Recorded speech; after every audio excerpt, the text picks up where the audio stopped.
Hey les amis, c'est Greg, votre coach confiance en tout temps, expert en communication au sein du couple, gestion émotionnelle, développement personnel et confiance en soi. Nous sommes le lundi 13 mars 2023. J'espère que vous allez bien et que vous avez passé une excellente semaine et un très bon week-end. Je sais que ce n'est pas facile avec les grèves, mais j'en suis sûr, vous avez trouvé des solutions. Aujourd'hui, le sujet du jour, c'est le couple et l'argent, ou je vais vous proposer pas mal de problématiques qui peuvent s'avérer se présenter dans votre couple liées à l'argent, ainsi que comment l'autre ressent les émotions, quelles sont les solutions à certains problèmes comme les dettes et autres, et comment faire pour ne pas essayer de changer l'autre, mais juste de lui insuffler inconsciemment des suggestions pour qu'il change ses manières, ou du moins ses actions, afin justement de résoudre vos problèmes d'argent dans le couple. Ah, bien sûr, avant de commencer, je vais vous laisser ma petite phrase de motivation. Vous êtes les plus beaux. Eh oui, et ou les plus belles si vous êtes une femme, bah oui, vous êtes les plus beaux, les plus belles. Vous êtes pas que physiquement jolis, mais vous êtes aussi intérieurement jolis. Je sais que par moments, on a tendance à se reprocher certains défauts physiques ou défauts spirituels ou mentaux, mais sachez que ces défauts, il ne tient qu'à vous, en l'occurrence surtout pour le mental, de les changer s'ils vous gênent à ce point-là. Dans tous les cas, n'oubliez pas que ces défauts sont votre personnalité et qu'on doit vous accepter tel que vous êtes. De toute manière, le temps, l'environnement, vos expériences de vie vous changeront d'une manière ou d'une autre à l'avenir. Le tout est de savoir si vous changeront dans ce que vous voulez être et que ça correspondra à vos valeurs. Dans tous les cas, voilà, vous êtes belle et vous êtes beau. Avant de commencer, bien sûr, la vidéo du jour, l'argent et le couple, je vous invite à me mettre des jolis pouces bleus. N'hésitez pas, envoyez du lourd, je sais que vous en êtes capable, que vous êtes même les meilleurs pour cela. Après, n'hésitez pas non plus à vous abonner si vous voulez continuer à recevoir mes vidéos ou à recevoir des notifications pour les voir, bien sûr. Ça me fait extrêmement plaisir de vous avoir parmi ma communauté. Et bien sûr, pour tous les nouveaux, bienvenue sur ma chaîne. J'espère que cette vidéo vous parlera et que les autres vidéos vous parleront. Alors, l'argent et le couple. On a souvent dans un couple, on a différentes situations. Je ne vais pas toutes les énoncer. Je vais essayer de partir sur deux situations générales. Donc, vous êtes une femme, vous travaillez, votre homme travaille, ou l'un des deux ne travaille pas, que ce soit l'homme ou la femme qui est au foyer, peu importe. Souvent, on a un souci. Alors, je vais vous donner par exemple deux types de pensées qu'il peut y avoir aujourd'hui, et c'est des stéréotypes. Alors, ne prenez pas ça pour une généralité, mais c'est les stéréotypes, c'est ce qu'on voit le plus souvent. Quand l'homme touche moins d'argent que la femme en termes de salaire, il a tendance à ne pas à ce que ça lui pose problème. Tout simplement parce qu'aujourd'hui, dans la société, on est encore sur l'idée que l'homme touche un salaire, la femme reste au foyer, s'occupe des enfants. C'est issu de, du début de l'humanité, puisque l'homme partait à la chasse, la femme partait à la cueillette, mais surtout s'occuper des progénitures ou des enfants, en l'occurrence, et nous avons gardé ça en nous, c'est instinctif. Maintenant, encore, ce n'est pas une généralité, tout le monde n'est pas comme ça. Il y a heureusement des exceptions. Heureusement, le monde est fait d'une multitude de possibilités. Et donc, du coup, vous pouvez vous dire que ça peut aussi changer chez vous, surtout vous les hommes, si vous avez l'impression que votre femme, votre partenaire touche plus que vous et que cela vous pose problème. Dites-vous aujourd'hui une seule et unique question. Est-ce que cela vous empêche de vivre à deux? Est-ce que cela vous empêche de vous épanouir à titre personnel en faisant des activités? Est-ce que cela vous empêche tout simplement d'aimer l'autre personne pour ce qu'elle est, non pas parce qu'elle gagne plus que vous, mais pour ce qu'elle est et pour ce qu'elle vous apporte en termes de besoins et est-ce que vous avez des valeurs communes? Bref, dans tous les cas, ça ne devrait pas être un problème prioritaire. Ça ne devrait même pas être un problème tout simplement. Vous touchez moins, bah écoutez, vous gagnez moins bien votre vie que votre partenaire, mais en fin de compte, si vous y arrivez dans la vie de couple et dans la vie de tous les jours financièrement parlant, il n'y a pas de raison de s'en faire. Pour les femmes, ça va être un peu autrement. Aujourd'hui, nous sommes en 2023. Les femmes ont accès à de plus en plus de postes, des postes à haute responsabilité. Il s'avère que même des fois, le travail prend le dessus sur la vie de couple, sans parler du financier. Et pour vous les femmes, si vous touchez moins, j'imagine, puisque je ne suis pas une femme, que vous avez besoin de ce côté sécurisant de votre partenaire. Ça, c'est une émotion qui est très féminine, en l'occurrence. Euh, donc, vous avez besoin de ce côté sécurisant, donc qui gagne bien la vie, que vous ayez une belle maison, une belle cuisine ou un beau salon, ou peu importe, ou une belle chambre, peu importe, mais vous avez besoin de ça. Et il s'avère que si vous gagnez moins, vous vous sentez peut-être certainement gêné, mais vous dites certainement aussi que vous occupez des enfants, vous occupez euh, des tâches ménagères, en partant sur le principe que dans votre couple ce soit pas très équilibré à ce niveau-là, mais ça c'est un autre sujet. Euh, je vous invite à revenir sur les langages de l'amour, les services rendus que vous avez plus bas dans cette liste de vidéos, mais c'est un sentiment euh, qui vous tilte, mais cela ne vous empêche pas de vivre. En l'occurrence, tout ça, c'est quand ça se passe bien dans le couple, bien sûr. Quand ça se passe mal et que vous souhaitez rompre, il s'avère que oui, ce problème financier vous pousse souvent à rester avec votre partenaire parce que vous avez peur de finir à la rue avec les enfants. Enfin, vous vous mettez des suppositions que cela se passera mal sans argent. Et, euh, et je vais vous dire, vous avez à la fois en partie raison, à la fois en partie tort. Vous ne savez pas ce que fait l'avenir. Vous avez certainement des amis, de la famille qui sont là pour vous aider, que ce soit peut-être pas au niveau financier, mais surtout d'abord au niveau matériel, que ce soit trouver un logement, trouver une solution, pourquoi pas vous faire quelques courses quand vous êtes en galère. Bref, ça c'est possible. N'oubliez pas qu'il y a des milliers de femmes, mères, célibataires, isolées, qui font un nombre d'heures de travail et qui ont du mal à joindre les bouts à la fin du mois, mais qui continuent quand même euh, de vivre. Voilà, elle s'oublie certainement par manque financier. Quand je dis s'oublier, c'est-à-dire ne pas pratiquer des activités, que ce soit des sorties entre copines, que ce soit aller à la salle du sport, faire de la piscine, peu importe, parce que derrière, il y a les enfants.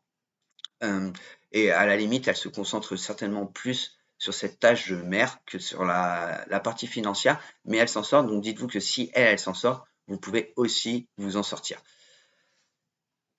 Maintenant, on va partir sur un sujet un petit peu plus important à mes yeux, c'est les problèmes financiers au sein des couples. Donc là, on a parlé de la différence émotionnelle et de perception des problèmes, enfin de la différence de salaire entre un homme et une femme, quand on est un homme et une femme. Je tiens à rappeler, et je mets un gros warning, ceci n'est pas dans toutes les perceptions, chacun sa propre personnalité, que ce soit homme ou femme, mais en général, dans une majeure partie des cas, vous avez ce type d'émotion, ce type de pensée lorsque votre compagnon ou compagne gagne plus que vous. Donc, lié aux problèmes financiers, c'est tout simple. Alors, on part que là, c'est un statu quo, enfin, c'est un 50-50. Il peut y avoir autant de femmes en couple qui ont des problèmes financiers ou du mal à gérer leur argent, et autant d'hommes qui ont des problèmes pour gérer leur argent. Vous avez aussi tout ce qui est lié aux actions lorsque une personne euh, dépense au-dessus de ses revenus, que ce soit les actions de la personne, que ce soit le compagnon ou la compagne qui réagissent. Et tout ça, là, je vais aller un peu plus en détail dans cette vidéo pour essayer déjà de remettre en place la situation et de vous donner quelques conseils ou quelques astuces, en l'occurrence pour essayer de changer la donne, tout simplement. Pas changer la personne, mais changer la donne, c'est-à-dire d'insuffler une petite graine inconsciente dans le cerveau de l'autre, afin justement de lui retirer, enfin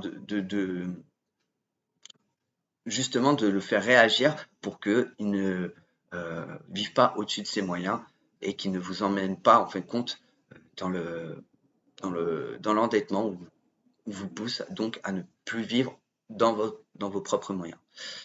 Alors bien sûr, le salaire moyen, enfin le SMIC en France, c'est de 1300 euros. J'arrondis à peu près, hein, c'est pas tout à fait ça. Avec l'inflation, euh,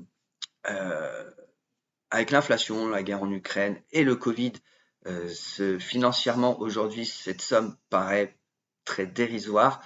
Le prix du logement, les crédits qui sont difficiles d'accès, mais aussi avec des taux d'intérêt. Bref, aujourd'hui, le système, en l'occurrence financier ou capitaliste, ne nous permettent plus réellement de vivre l'ensemble de ce qu'on vivait avant Covid, puisque je parle de cette crise, même si il y a toujours eu des soucis financiers dans des millions de couples.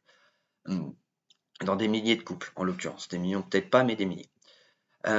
Lorsque votre compagnon ou votre compagne vit au-dessus de ses moyens, vous avez tendance donc à vous mettre en avant, enfin à assumer les finances et donc à ne pas vous faire plaisir, à ne pas répondre à certains de vos besoins personnels et du coup cela vous crée des émotions négatives. Alors en général, lorsque c'est comme ça, c'est surtout de l'anxiété.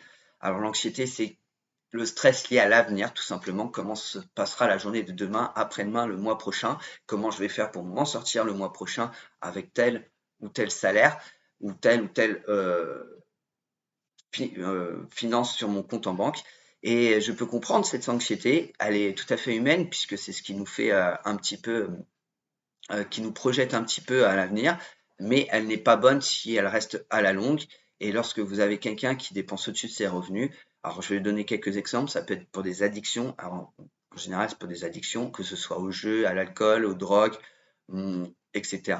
Mais ça peut être aussi une addiction à sa passion. Et oui, parce que ça peut être aussi une passion, que c'est pas obligé d'être au jeu, mais ça peut être une passion, par exemple, si quelqu'un aime tuner sa voiture, bah, il va mettre des centaines de milliers d'euros dans ce tuning sans penser spécialement aux conséquences. Alors, les hommes ont tendance à réagir autrement à l'argent. Je mets pas ça dans tous les hommes, hein, c'est voilà. Ce qui nous par principe, alors, moi, en l'occurrence, là, je vais parler surtout de ma vision, c'est j'ai de l'argent, j'en profite, et bah, quand j'en ai plus, je verrai comment je ferai. En fait, je vis au jour le jour par rapport à mes revenus financiers. Bien sûr, je fais quand même un peu attention, puisque comme toute personne, je favorise mes besoins primaires, hein, du moins mes dépenses primaires, que ce soit le logement, la nourriture. En l'occurrence, j'ai un animal domestique, donc le nourrir et en prendre soin. Et après, je fais la suite. On a tendance à mettre beaucoup, pour certains, mettre la santé de côté pour justement financer le reste. Euh, donc du coup, ça, c'est première chose. Le problème étant que si demain, vous avez une personne comme ça, vous vivez avec une personne qui a des addictions et qui dépense pour ses addictions, que ce soit que ce soit passionnellement ou pas, vous allez certainement partir sur le principe de le menacer. Alors, de le menacer à rompre, de menacer à quitter le foyer, de menacer à mettre fin à tout ça afin justement de vous gérer vous. Je ne dis pas que ça ne marcherait pas, puisque je pense que si vous êtes seul, vous saurez mieux gérer vos revenus seul. Si bien sûr ça vient de vous, cette addiction, ce sera donc la suite de cette vidéo. On verra que c'est différent et qu'il faut s'y prendre autrement. Et là, c'est plus un travail intérieur. Bref. Et donc, si cette personne vous fait ça, vous avez donc deux solutions, la menacer en quittant ou accepter. Mais une troisième solution va se présenter à vous, c'est la solution que je vais vous proposer. Premièrement, vous allez devoir faire attention aux personnes extrêmement jalouses qui peuvent extrêmement mal réagir. Donc c'est une solution qu'il va falloir envisager autrement, en l'occurrence si elle est en douceur. Mais l'idée étant que vous partagez des bons moments avec cette personne, vous avez certainement même une routine, quelque chose que vous avez à deux, que vous faites régulièrement. Peut-être justement à cause de cette addiction, vous la faites moins souvent et ça vous fait souffrir. Et en fin de compte, c'est ça qui va marcher. Et donc, je vous invite là sur le coup à jouer le coup de la jalousie, tout simplement, en proposant à la personne l'activité au moment où elle a son addiction, donc que ce soit à l'alcool, que ce soit donc au moment où il veut prendre son premier verre, bah, vous lui proposez autre chose, donc l'activité que vous faites à deux ou une nouvelle activité en l'occurrence. Et cette personne vous dira certainement non, tout simplement. Et oui, car l'addiction est plus forte, le manque est plus fort. Donc, si c'est des addictions liées aux drogues, liées à l'alcool, c'est souvent un problème de confiance en soi. Il y a autre chose le plus profond. Mais en l'occurrence, pour commencer on va dire, à résoudre ce côté plus profond, déjà changer les idées peut permettre de donner une autre perception à l'autre et lui permettre de se retrouver, de comprendre qu'il y a un problème intérieur et chercher à le résoudre. En l'occurrence, quand c'est un alcoolique, on va appeler ça soigner de sa maladie, puisque ça reste une maladie, l'alcool. Il faut à tout prix que vous preniez ça en compte qu'il y a certaines addictions psychologiques qui sont simplement une maladie, mais tant que la personne ne se sent pas malade, et c'est là où ce que je voulais vous donner va changer sa perception et va se dire, ah, je préfère passer mon temps dans la bouteille au lieu de passer du temps avec une personne que j'aime. Donc, je suis certainement malade, je suis peut-être malade, et déjà se pousser à se renseigner sur Internet, certainement sans vous, et après avec vous, même si je l'invite à en parler, à en discuter et à échanger afin de trouver des solutions à deux sur ce problème-là, pour avoir aussi surtout du soutien de l'autre, parce que si votre compagnon ou votre compagne est alcoolique, elle va demander du soutien. Alors attention, je parle de soutien, je ne vous demande pas de jouer le sauveur ou la sauveteuse. Ça doit être une personne étrangère à votre relation, un médecin en l'occurrence, un, un médecin sur les addictions, un psychologue, peu importe, mais ça ne doit pas être vous. Vous devez la soutenir dans ses démarches uniquement. Si à partir du moment où vous commencez à vous mettre dans la position de sauveur, vous risquez fortement de dégrader votre relation amoureuse et de finir par avoir une rupture ou un divorce en fonction de l'état marital, de votre état, enfin, oui, de votre état marital. Bref, donc dans le cas où c'est ça, je vous invite donc à proposer une activité à deux, voilà, et si le nom apparaît, et il apparaîtra certainement, de jouer la carte, bah, je vais le faire avec quelqu'un d'autre. L'idée, c'est de jouer sur l'imaginaire. Si vous avez quelqu'un d'un peu violent sous le coup de l'alcool, et je parle attention à l'alcool, mais ça peut être aussi pour les jeux d'argent, ça peut être la passion. Alors voilà, il y aura peut-être pas de violence, mais ça marche. Cette phrase marche. Je vais faire ça avec quelqu'un d'autre. C'est d'essayer de jouer. Ben voilà, tu veux pas le faire avec moi, moi je vais pas m'en priver. Je vais le faire avec quelqu'un d'autre. Voilà. Et c'est pas spécialement pour une femme, une amie féminine, mais ça peut être un ami masculin. L'idée, c'est de le faire jouer. Il vous enverra peut-être euh, dans cette dispute, parce que ça va se transformer en dispute. Donc, je vous invite à essayer de le faire sortir de chez vous, comme je l'indique toutes mes vidéos, en cas de problème ou de problème intérieur, de problème au sein du couple, et que vous souhaitiez le résoudre. Et donc, ça risque de partir sur une dispute. Alors attention, s'il n'y a pas de cri et pas d'insulte, ça ne veut pas dire que ce n'est pas une dispute. En fin de compte, dès que vous parlez d'un sujet où vous avez un désaccord avec l'autre, et ben, ça veut dire que vous partez dans une forme de dispute. Et là, je vous invite donc fortement à sortir de votre lieu d'habitation, de votre domicile, pour garder ancré que des bons moments dans ce lieu, et donc ancrer les mauvais moments dans un autre lieu, justement, et donc d'essayer de résoudre. Ce ne sera peut-être pas possible. Et dans ces cas-là, si ce n'est pas possible, il faut résoudre ce problème. Donc résolvez-le là où vous vous trouvez et préparez-vous à une dispute parce que ça va arriver. Mais en l'occurrence, là, il vous faudra garder votre calme, le laisser parler ou la laisser parler et de dire et de rappeler que vous passez à ce bon moment avec cette personne, mais ça ne veut pas dire qu'à la fin vous finissez à coucher avec cette personne.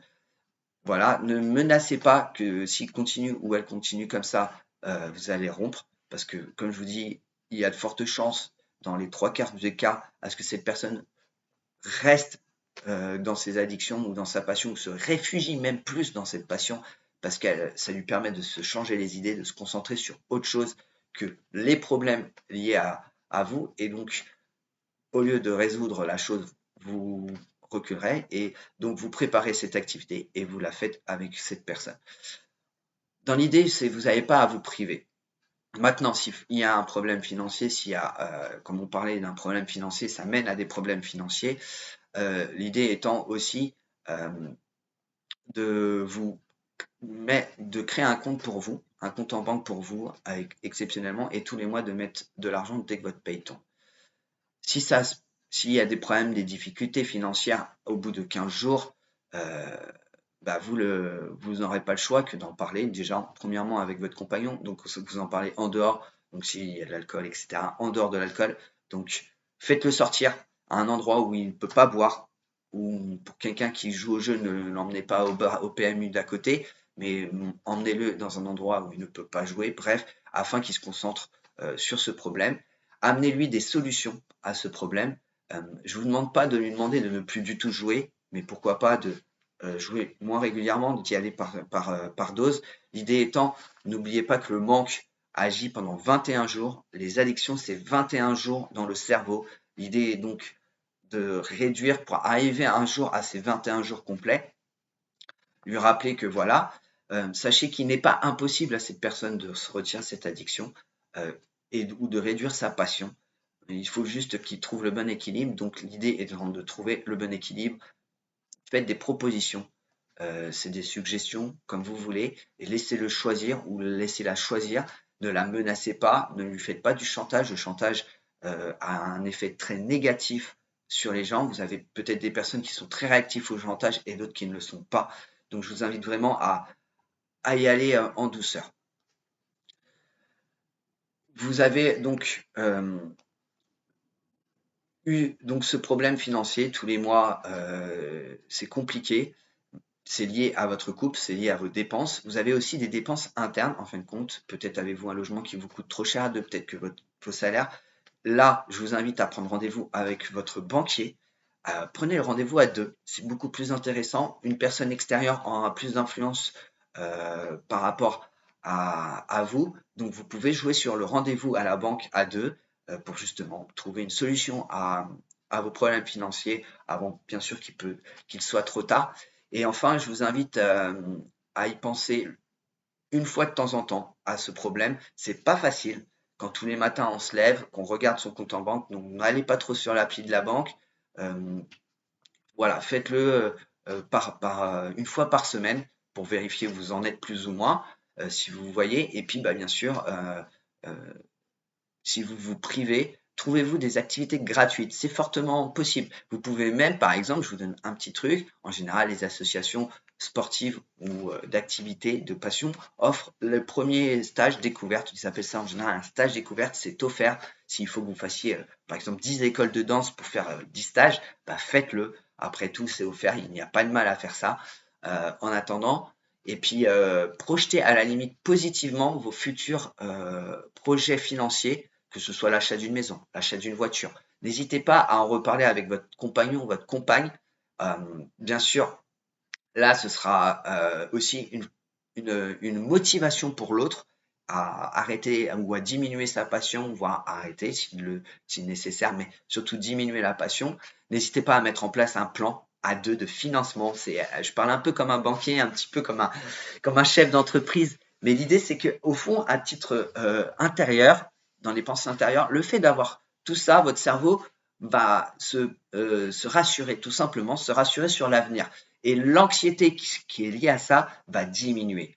Voilà. N'hésitez pas à un moment où vous sentez que cette anxiété monte, que ces pensées vous envahissent, à faire de la méditation ou des exercices de respiration, histoire de tout calmer. Déjà, en plus, ça va vous donner des idées pour résoudre, puisque vous allez oxygéner votre cerveau qui va fonctionner beaucoup plus rapidement, mais aussi beaucoup plus intelligemment, et qui correspondent à vos besoins. Mais en plus de cela, vous allez calmer tout le reste et vous sentir mieux, peut-être pas dans la meilleure des formes, mais en tout cas mieux dans votre corps et dans votre esprit. Et cela va vous aider à relativiser vos problèmes financiers. Enfin, je tiens à rappeler que l'argent va et vient, que dans tous les cas, la situation dans laquelle vous êtes aujourd'hui, si vous faites un travail sur vous, si vous suivez certains de mes conseils ou tous mes conseils sur cette vidéo, va payer. Voilà, n'oubliez pas ça, ça paye toujours. Donc du coup, ce que vous passez par cette phase va se terminer. Cette vidéo, j'espère vous a plu. J'ai fait le nécessaire pour vous donner un maximum de conseils, d'astuces pour réussir dans votre relation de couple au sein financier, pour trouver ces solutions et pour surtout arriver à mieux gérer vos émotions liées à ce problème. Ces émotions sont normales. Beaucoup de gens la vivent. Moi-même, en tant que coach, j'ai beau avoir tous les outils, je la vis aussi. Il m'arrive par moments d'avoir des mois où, quand je les débute, je me projette et mes projets sont repoussés. Je les repousse. Mais surtout, je travaille énormément sur ne pas être anxieux.